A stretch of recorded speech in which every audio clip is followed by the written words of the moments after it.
Today, I'll walk you through exactly how to add a name field to your MailerLite form so you can start collecting subscriber names and personalizing your email campaigns. If you find this helpful, be sure to hit like and subscribe, and let's get right into it. Before we dive in, it's worth understanding why this matters. When you address a subscriber by their first name in an email subject line or opening, engagement rates go up. People respond to their own name. It's a small change to your form that can make a meaningful difference in open rates and click-throughs. So let's set it up properly. First, head over to MailerLite and sign into your account. Once you're in the dashboard, look to the left sidebar and click on Forms. This section holds all the forms you've built, whether they're pop-ups, embedded forms, or landing pages. Find the specific form you want to update and click on it to select it. With your form selected, click the Edit button to open it inside the form editor. Give it a moment to load. You'll see your current form fields laid out on screen in front of you.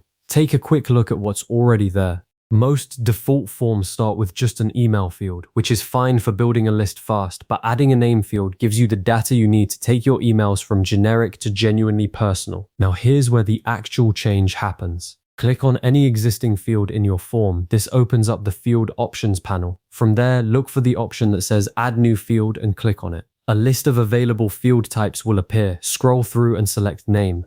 MailerLite will instantly add a name field to your form. You can reposition it by dragging it into the order that makes the most sense, typically right above or below the email field. Once you're happy with the layout, don't forget to save your changes before leaving the editor. One quick tip, if your platform allows it, use a first name field rather than a full name field. First names feel more conversational in email copy and reduce friction at sign up. Fewer fields means more conversions, and that's all there is to it. You've added a name field to your MailerLite form, and you're now set up to collect the data you need for personalized, high-performing email campaigns. Thanks for watching, and I'll see you in the next one.